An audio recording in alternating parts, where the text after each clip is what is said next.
आप सभी का मैं एक बार फिर अपने चैनल पे हार्दिक स्वागत करता हूं। आज मैं आप सबके लिए छंद से संबंधित प्रश्न लेकर के आया हूं जो कि बहुत ही महत्वपूर्ण है और ये यूपी पुलिस और साथ ही साथ हाई स्कूल की बोर्ड परीक्षा और इंटर की बोर्ड परीक्षा के लिए इम्पोर्टेंट है। तो आप लोग ध्यान से इस वीडियो को देखें। तो सबसे पहले हम आपको बताएंगे छंद। छंद किसे कहते हैं? जिस रचना में वर्ण, मात्रा, यति, गति आदि को ध्यान में रख के रचना की जाती है उसे हम छंद कहते हैं। वर्ण क्या है? वर्ण भाषा की सबसे छोटी इकाई है। मात्रा किसे कहते हैं? वर्णों के उच्चारण में लगने वाले समय को मात्रा कहते हैं। मात्रा दो प्रकार की होती है, एक होती है ह्रस्व स्वर और एक होता है दीर्घ स्वर। और यति, यति मतलब होता है थोड़ी देर के लिए रुक जाना, एक प्रकार से इसे अल्प विराम बोला जाता है। और गति का मतलब होता है जैसे किसी जगह पर हम जा रहे हैं या कोई, इसको छोड़िए, जैसे कोई बात हम बोल रहे हैं और जिस तरीके से हम चल रहे हैं वो हमारी गति कहलाती है। यदि स्लो चल रहे हैं तो स्लो गति है, तेज चल रहे हैं तो तेज गति है, ये गति कहलाती है। अगर इसके आधार पर हम रचना करते हैं तो छंद कहलाती है। और छंद के प्रकार देखें। छंद के प्रकार की बात हम करें तो छंद मुख्य रूप से 3 प्रकार की होती है। और पहला है मात्रिक छंद, और दूसरा है वर्णिक छंद, और तीसरा है मुक्तक छंद। मात्रिक छंद किसे कहते हैं? जिस रचना में मात्राओं को ध्यान में रख करके रचना की जाती है उसे हम मात्रिक छंद कहते हैं। और वर्णिक छंद किसे कहते हैं? जिस रचना में वर्णों की संख्या को ध्यान में रखकर रचना की जाती है उसे वर्णिक छंद कहते हैं। और मुक्तक छंद क्या है? जिसमें किसी प्रकार का कोई प्रतिबंध नहीं रहता है उसे हम मुक्तक छंद कहते हैं। तो ये संक्षेप में छंद किसे कहते हैं, छंद के कितने प्रकार होते हैं, ये बात हो गई। अब आपको मेन टॉपिक पर आए जहां से हमारे प्रश्न पूछे जाते हैं। पहला है दोहा। दोहा किसे कहते हैं? इसे आप लोग ध्यान से देखें। यह अर्ध समात्रिक छंद है।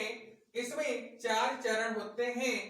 पहले और तीसरे चरण में 13-13 मात्राएं तथा दूसरे और चौथे चरण में 11-11 मात्राएं होती हैं।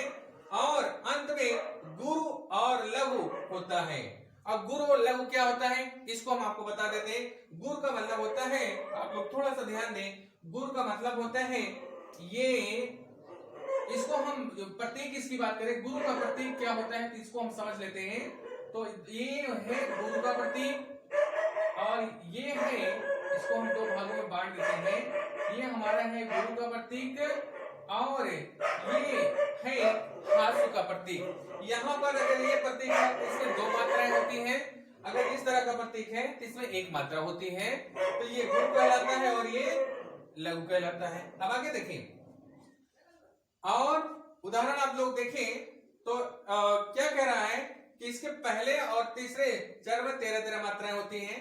तो भैया ध्यान से देखें, यहां से यहां तक पहला चरण है और यहां से यहां तक दूसरा चरण है और ये तीसरा चरण है और ये चौथा चरण है।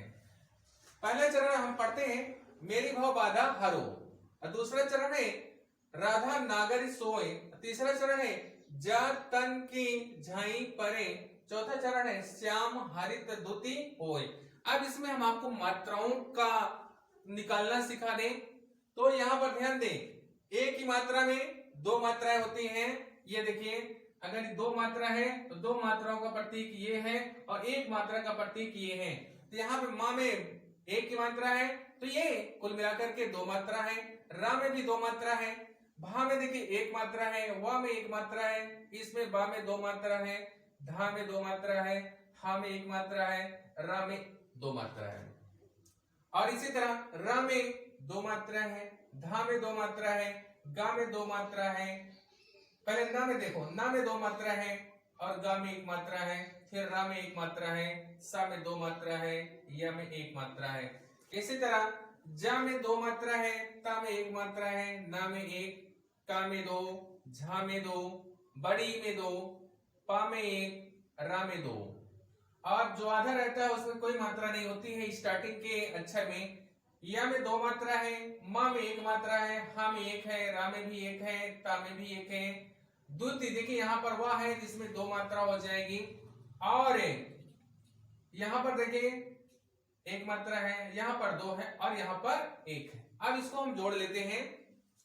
देखिए 2 2 4 1 5 1 6 2 8 2 10 1 11 2 13। तो पहले चरण में 13 मात्रा हो गई। दूसरे में देखिए 2 2 4 1 2 6 1 7 1 8 2 10 और 1 11। दूसरे में 11। तीसरे में देखते हैं तो यहाँ पर 13 और यहाँ पर 11 मात्रा। अब यहाँ तीसरे में देखते हैं 2 1 3 1 4 2 6 2 8 2 10 1 11 2 13। यहाँ हम नीचे लिख देते हैं, एक तीसरा चरण है, 13 मात्रा है। अब यहाँ पर देखिए 2 1 3 1 4 1 5 1 6 1 7 1 8 2 10 और 1 11। यहाँ पर एक मात्रा है, क्योंकि यहाँ वह जो है पहले है, तो पहले जो आधा अक्षर रहता है तो वहां पर कोई मात्रा नहीं होती है। तो यहाँ पर हो गई कुल मिलाकर के 11 मात्रा। अब ध्यान दें, पहले चरण में कितना कह रहा है, पहले और तीसरे में 13 13, तो यहाँ पहला यहाँ तीसरा है तो 13 13। और दूसरे और चौथे में कह रहा है 11 11 मात्रा, तो यहाँ 11 और यहाँ 11। इस तरह से 11 या पहले 13 13, पहले और तीसरे में 13 13 मात्राएं हैं और दूसरे और चौथे में 11 11 मात्राएं हैं। तो इस तरह ये हमारा सिद्ध होता है कि ये हमारा दोहा है। और एक बात ध्यान दें, अंत में क्या कह रहा है, गुरु और लघु। तो यहाँ पर देखिए गुरु है, यहाँ पे लघु है, और यहाँ पर भी गुरु है और यहाँ पर लघु है। तो ये हमारा हो गया दोहा। अब और आगे ध्यान दें, सोठा। सोठा किसे कहते हैं, यह अर्ध सम्मात्रिक छंद है। इसमें 4 चरण होते हैं। इसके पहले और तीसरे चरण में 11 11 मात्राएं तथा दूसरे और चौथे चरण में 13 13 मात्राएं होती हैं। यह दोहे का उल्टा होता है। अब आगे देखें, उदाहरण है, जो सुमिरत सिद्धि होए गणनायक कविवर बदन, करहु अनुग्रह सोए बुद्धि रास शुभ गुण सदन। ये हमारा सोटा है। अब इसका हम उदाहरण देख लेते हैं। अब ध्यान दें, इस उदाहरण में कितनी कितनी मात्राएं हैं ये भी हम देख लेते हैं। जा में 2 है, सा में 1 है, मा में 1 है, रा में 1 है, ता में 1 है, सा में 1 है, धा में 1 है, हा में 2 है, या में 1 है। इसी तरह गा में 1 है, ना में 1 है, इस ना में 2 है, इस या में 1 है, का में 1 है, का में 1 है, वा में 1 है, वा में 1 है और रा में भी 1 है, वा में 1 है, दा में 1 है और ना में 1 है। और आगे देखें, का में 1 है, रा में 1 है, हा में 1 है, छोटा में 1 है, ना में 1 है। देखिए यहाँ पर रा है और गा, इसमें 2 है, हा में 1 है, सा में 2 है, या में 1 है और बा में 1 है, दा और धा ये बीच में, इसलिए इसे यहाँ 2 मात्राएं हैं। सा में, यहाँ रा में पहले देखें, रा में 1 है, सा में 1 है, सॉरी रा में 2 है, सा में 1 है, सा में 1 है, भा में 1 है, गा में 1 है और ना में 1 है, सा में 1 है, दा में 1 है और ना में 1 है। अब इसकी मात्राएं हम गिन लेते हैं। कितनी मात्राएं हैं, 2 1 3 1 4 1 5 1 6 1 7 1 8 2 10 और 1 11। तो पहले चरण में 11 मात्राएं हो गई। अब दूसरे चरण में देख लेते हैं। तो यहां से यहां तक भैया ये पहला चरण है और यहां से यहां तक दूसरा चरण है और यहां से यहां तक तीसरा चरण है और यहां से यहां तक चौथा चरण है। अब दूसरे चरण की मात्राओं को हम गिन लेते हैं। कितनी मात्राएं हैं, 1 2 2 4 1 5 1 6 1 7 1 8 1 9 1 10 11 12 13।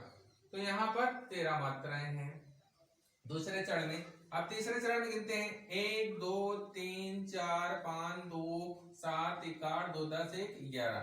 तीसरे चरण में 11 मात्राएं। अब चौथे चरण में गिन लेते हैं, 1 और 2 3 3 2 5 5 1 6 7 8 9 10 11 12 13। तो यहाँ पर भी 13।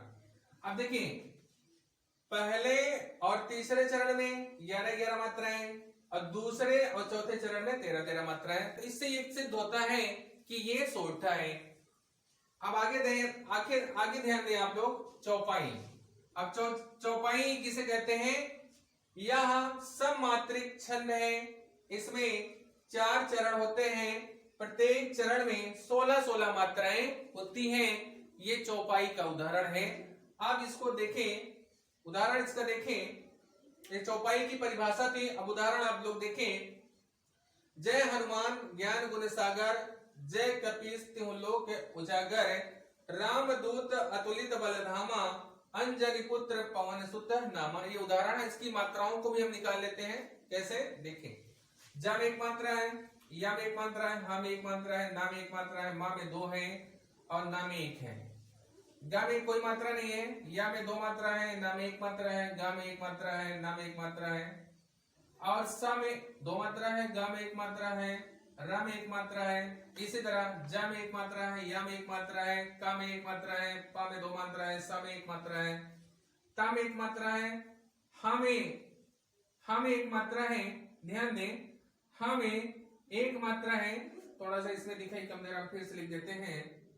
हा में एक मात्रा है और ला में दो मात्रा है, का में एक मात्रा है, ओ में एक मात्रा है, जा में दो मात्रा है, गा में एक मात्रा है और रा में एक मात्रा है। और इसी तरह ध्यान दें, रा में दो मात्रा है, मा में एक मात्रा है और दा में दो मात्रा है, ता में एक मात्रा है, आ में एक मात्रा है, ता में एक मात्रा है, ला में एक मात्रा है, ता में एक मात्रा है।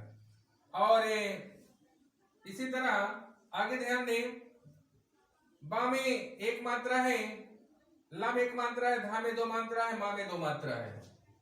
और आगे ध्यान दें, अन में दो मात्रा है, जा में एक मात्रा है, ना में एक मात्रा है, पा में एक मात्रा है, त्रा में दो है, पा में एक है, वा में एक है, ना में एक है, सा में एक है, ता में एक है, ना में दो है और मा में दो है। तो इसको थोड़ा सा हम और साफ लिख देते हैं, थोड़ा सा कम समझ में आ रहा होगा आप सबको। इसके लिए हम थोड़ा सा इसको और सही कर देते हैं, जिससे कि आपको क्लियर दिखाई दे, कोई दिक्कत ना हो। अब आगे ध्यान दें, देखिए अब इसमें टोटल कितनी मात्राएं हैं इसको हम समझ लेते हैं कि प्रत्येक चरण में कितना कह रहा है, 16 मात्राएं। अब है कि नहीं इसको हम देख लेते हैं। 1 2 3 4 2 6 1 7 2 9 1 10 11 12 13 14 15 16, यहाँ पे 16 मात्राएं हो गई। देखिए पहले चरण में भैया कितनी मात्राएं हो गई, 16। यहां से यहां तक ये पहला चरण माना जाएगा, यहाँ पे 16 मात्राएं हो गई।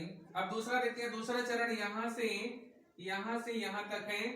1 2 3 2 5 1 6 1 7 1 8 2 10 11 12 2 14 15 1 16। दूसरे चरण में भी भैया कितनी मात्राएं हैं, 16। अब तीसरा चरण देखते हैं। तीसरा चरण यहां से लेकर के यहां तक है। 2 1 3 2 5 1 6 1 7 1 8 1 9 1 10 11 12 2 14 2 16। तो यहाँ पर तीसरे चरण में भी यहाँ लिख देते हैं 16 मात्राएं हैं। अब चौथा चरण देखते हैं, यहां से शुरू है और यहां तक माना जाता है। इसमें कितने मात्राएं हैं ये भी देख लेते हैं। 2 1 3 1 4 1 5 2 7 8 9 10 11 12 2 14 2 16। तो चौथे चरण में 16 मात्राएं हैं। तो पहले चरण में भी 16 मात्राएं हैं, दूसरे चरण में भी 16 मात्राएं हैं, तीसरे में भी 16 मात्राएं हैं और चौथे में भी 16 मात्राएं हैं। यानी कि प्रत्येक चरण में 16 मात्राएं हैं और चारों चरण में 16 मात्राएं हैं। इसलिए यहाँ पर चौपाई छंद है। तो इस तरह से आपका छंद किसे कहते हैं, छंद के प्रकार, दोहा, सोठा, चौपाई की परिभाषा उदाहरण सहित आपको बता दिया गया। अगर आपके समझ में ना आया हो भैया तो आप कमेंट करिए, हम आपके कमेंट को उत्तर जरूर देंगे। और मैं अपना वीडियो देखने के लिए आप सभी को बहुत बहुत धन्यवाद देता हूं।